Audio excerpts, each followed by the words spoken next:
You wanna know more? When I was young, I was content with having just my own bed. Having a television set was a luxury. And if you had one, all the neighbors would gather in your house just to watch television, in black and white. Now, I can't live without my iPhone, my BlackBerry, and my laptop. And almost everyone has a television set in their homes now.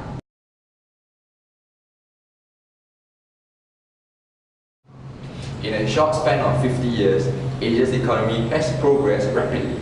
According to DBS, 500 million Asians now belong to the middle class, living on approximately 2 to 20 Singapore dollars a day. This number is expected to increase to 1.74 billion in 2020. That's 250 times the current population in Singapore. Asia's middle class currently accounts for 23% of total consumer spending. This number is expected to rise to 42% in 2020, just 8 years from now. The growth of the middle class has led to increasing prevalence of consumerism in Asia, a key factor that has been driving the Asian economy. Consumerism has led to the growth of the Asian economy. If sustained, Asia's prominence in the global economy is here to stay. Consumerism is when everyone is caught up with possessing more. The newer, the better. 50%!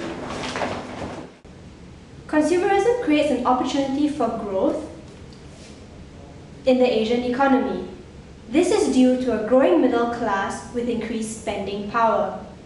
In other words, if you spend more, you put more money into the economy, and this leads to growth. If this continues, the predictions of the Asian century, where Asian countries make up more than half of the total global output, will come true. In a survey done by PwC, nearly half of APEC business leaders see the increase in spending power as a key factor for growth in the Asian economy. However, this has also led to a depletion of resources. For instance, the depletion of coal reserves.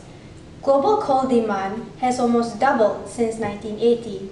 This is driven by an increase in use in Asia, where demand has shot up by 400% between 1980 and 2010. In 2000, based on consumption rates, the world coal reserves were estimated to last just 230 years. 11 years later, in 2011, this has decreased to just 112 years. At this point in time, you may be wondering, how does the depletion of coal affect me? Or isn't coal something we use during barbecues? Well, you may be unaware of this, but coal is used everywhere in our daily lives. From the production of silicon metal, which is found in your cosmetics and soap, to the refining of aluminium, which is then used in your iPhone 5, coal is needed. If we keep buying without thinking, we are depleting our own resources unnecessarily. In the long run, products can no longer be made to drive the economy. The Asian century will cease to exist. Imagine having no phones, no cars, no soap. How will life be like? So act now by following the instructions below.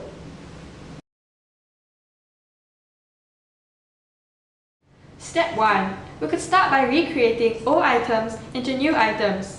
By reusing things we no longer want or need, we are minimizing wastage and depletion of resources. For instance, leftover cardboard, old magazines, and rough paper can be converted into a beautifully made notebook. In this way, you save money and you get a notebook that cannot be bought anywhere else. Your notebook's so nice. Where do you buy it? I made it. But I want one too. It's simple. If you're feeling uninspired, you can always log on to websites like Martha Stewart's craft blog. There, they have step-by-step tutorials that teach you to make environmentally friendly craft out of old unwanted items. For example, an old shirt can be transformed into a new bag. When you tap into your own personal reservoir of creative juices, old unwanted items can be made into fantastic personalized products. At the same time, resources can be conserved. All of us want things that others don't have, so why not make it yourself? Step 2. Think before you buy. All you have to do to reduce the adverse effects of consumerism on the environment is to ask yourself 3 simple questions. Question number 1.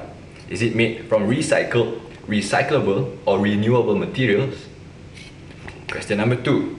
Can you buy a similar item that has less packaging made by a socially conscious company? Question number 3. Do you really need it?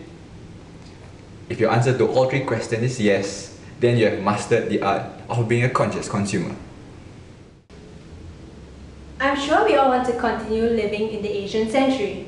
Can you imagine reverting back to writing letters instead of text messaging?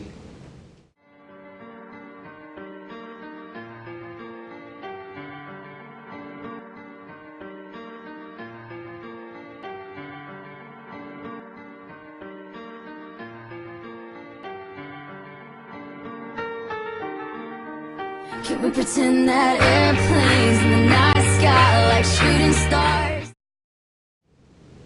In order for Asia to continue to prosper and for us to maintain our comfortable lifestyles, we have to start practicing conscious consumerism today.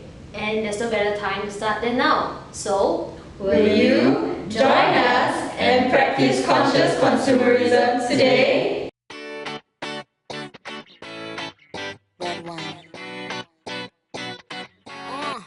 Let's go to the beach, each, let's go get a wave. They say what they gonna say. Have a drink, clink, found a Bud Light. Bad bitches like me, it's hard to come by. The Patron, let's go get it down. The sound, yes, I'm in the zone. Is it 2, 3? Leave a good tip. I'ma blow all of my money and don't give two shits. I'm on the floor.